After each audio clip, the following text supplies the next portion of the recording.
this. I did not have sexual relations with that woman.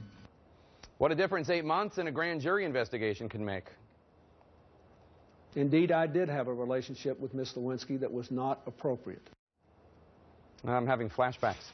Now, in the new issue of Vanity Fair, Monica Lewinsky is trying to bury that infamous blue dress and burn her beret in an essay detailing how the Oval Office dalliance splashed across the world's front pages still colors and mars her life. 16 years later, the 40-year-old former presidential flame is again stirring up the political world and has some thinking it could hurt Hillary Clinton's 2016 ambitions. Others say the opposite. Joining me now to talk about this, national political reporter for the New York Times, Amy Chozick, and editor-in-chief of BuzzFeed, Ben Smith. Guys, great to see you. Thanks so much. So Lewinsky writes in her essay, quote, despite what some headlines will falsely report about this piece, this is not about me versus the Clintons. What's it about then, Ben? I mean, I think it's about her trying to reset her image and live her life, and I mean, and you know, seek the privacy that you get in the pages of Vanity Fair.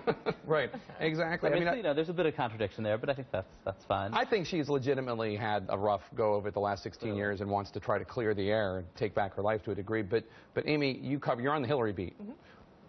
What do you think this means, if anything, beyond more fodder for the likes of me to talk about? Right. Well, I think it's interesting. You know, in 2008, we saw that the 1990s didn't really stick to Hillary Clinton, whether it was her husband's indiscretions or his accomplishments. You know, there's a funny dynamic in that she can't take too much credit for his accomplishments, and at the same time, she's not really to blame for his transgressions. You know, her approval ratings were at some of their highest ever during the Monica Lewinsky scandal, and voters sort of like when she seems vulnerable and like the victim. Yeah, it is hard to blame her for that one. Right.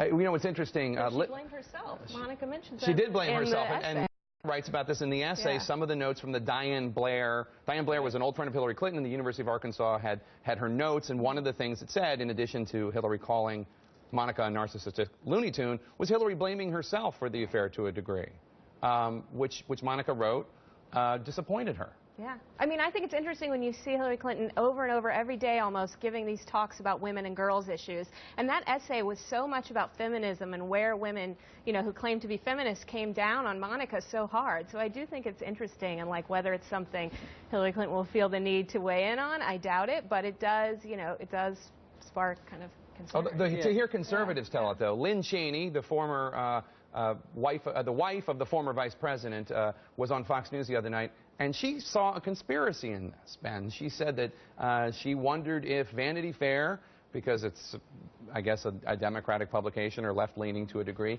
if they had a hand in it. This had to have been blessed by the Clintons to get it out of the way for a 2016 Hillary run. I mean, I think reporters have been trying to get this interview, this essay out of Monica Clinton, out of Monica Lewinsky for 15 years. So it seems totally unsubstantiated and fairly crazy. I can't imagine. As well as they were in fact denying it. You're right. I mean, I don't know. What strikes me about the whole thing is that, you know, there's a whole generation of people, of voters, who basically have no idea what this is about, have this vague sense that maybe Monica did something with Bill Clinton, that it's basically kind of all fine. Well, like it's hard to blame her for any of it.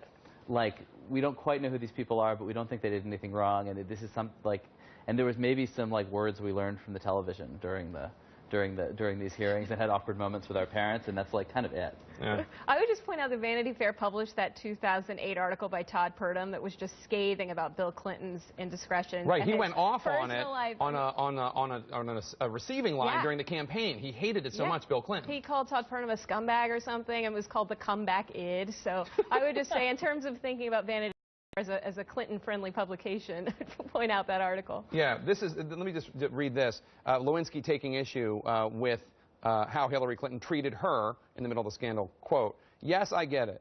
Hillary Clinton wanted it on the record that she was lashing out at her husband's mistress." This is about the Blair papers. "But I find her impulse to blame the woman, not only me, but herself, troubling."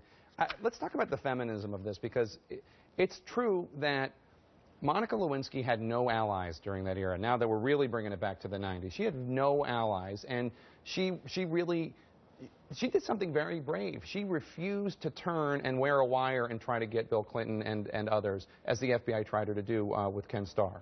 I think. Well, how do you think feminists look looking back? Organized feminists in women's groups. I mean, I guess I don't want to speak for people now. I do think at that moment, I mean, there's the gravitational pull of the White House and of Washington politics.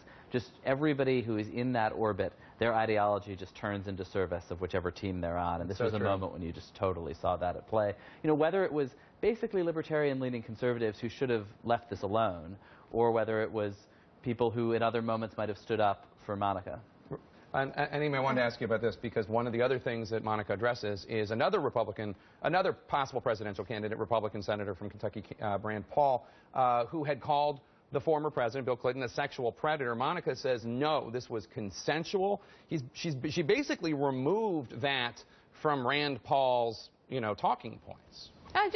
She does say it's consensual, but doesn't she also say that, her boss took advantage of her? I mean, she was a young girl, so I think Rand Paul hasn't backed away from those comments, but I think, she did kind of hint that there was something exploitative out of a young intern, who has an affair with the president. But this is, I mean, it's funny, this is just a much more less prudish moment than it was 15, 20 years ago. I think that, like, there's an openness with which people can talk about what happened and laugh at it, and I don't know, it seems like just less shocking.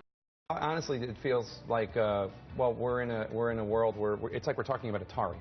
It feels like very much like we're talking about, let's talk about Frogger next. Amy, Ben Smith, thank you.